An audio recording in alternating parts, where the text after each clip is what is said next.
Baby Jessica, the miracle of Midland. Reba and Chip McClure lived every parent's worst nightmare. Their baby daughter, left alone for a brief moment, stumbled into danger. Little Jessica somehow fell 22 feet into an abandoned well. For 58 hours, the small town of Midland, Texas, as well as the entire nation, anxiously followed Jessica's rescue. All was normal that morning in October 1987. 18-month-old Jessica was playing with 4 young children in her aunt's backyard. Suddenly, the screams of Jessica's playmates brought her mom, Reba, running out of the house. Jessica had vanished. The children pointed to the well. Reba frantically peered down the hole, but she was unable to see her daughter. She rushed inside to call the police. "I was scared. I didn't know what to do," Reba McClure said later. "I ran in and called the police. They were there within 3 minutes, but it felt like a lifetime." Police and paramedics did not arrive to a hopeful situation. Jessica was not responding to the frantic calls of her mom, and no one could see her. Finally, after a police officer called Jessica's name several times, a tiny cry was heard. A tape measure attached to a flashlight was lowered to find out how far the child had fallen. Within 15 minutes, rescue operations were underway. Crews tore down fences to make room in the backyard for a backhoe and drilling equipment. Heated air was forced into the well's 8-inch opening to keep Jessica warm. A microphone was lowered so rescue workers could hear and monitor her.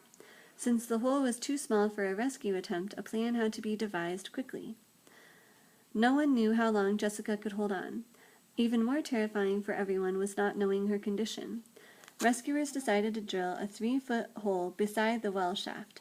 They needed expert drillers. In Midland, they were easy to find. During the late 1970s, Midland had been a booming oil drilling town. Later, when the price of oil tumbled, the town's economy suffered. A lot of drillers lost their jobs. When the drillers began digging to save Jessica, the outlook seemed optimistic. The rescue team planned to drill the new shaft parallel to, deeper than, the one Jessica was trapped in, then work their way across to her. Any loose rock would fall away from the child. Initially, the rescuers thought they would reach Jessica within a few hours. The drilling equipment did not adequately cut through the layers of rock. Progress was painfully slow. Thursday morning, about 24 hours after Jessica's fall, David Lilly, a special investigator with the U.S. Mine and Safety Health Administration, arrived in Midland. He described the rescue scene as chaos. The local officials had no experience and didn't know what they were doing, Lilly said. Lilly made the rescue director and quickly set about making changes. He first changed the angle of the tunnel leading directly to Jessica. Instead of working directly across toward the child, Lilly planned to break through 2 feet below her. He believed his plan would be safer for Jessica. He wanted to avoid breaking the well in on the child. Lilly also decided to use stronger drill bits to cut through the granite. As the drilling progressed, all attempts were made to keep Jessica calm. Workers were in constant communication with the child and began to understand her moods. Detective Andy Glassick said, "When we weren't calling words of encouragement, we'd tell her to sing for us. I'll never forget her sing Winnie the Pooh. We'd say, 'How does a kitten go?' and she'd respond to us. Her singing and repeating of nursery rhymes kept family and rescuers hopeful." Jessica was alert and responding to voices. Any lag in the baby's chatter sent everyone into panic. With every hour, doctors became increasingly concerned about Jessica's general health. She was dehydrating, and by losing a little weight, she had slipped lower into the well. Doctors decided, however, not to attempt to give Jessica food or water. If she had internal injuries, food or water would make the situation worse, especially if she were in need of immediate surgery. On Friday morning, rescuers still had not reached the point where Jessica was trapped. She had been in the well now for 48 hours. Workers were suffering from exhaustion. They took turns operating a 45-pound jackhammer while lying on their stomachs, 29 feet below the ground. Even though they were able to chip away 1 inch per hour, they refused to give up. David Lilly was impressed by the people of Midland. "I've never seen more dedicated people. We actually had to force some of the men to leave because they were about to drop."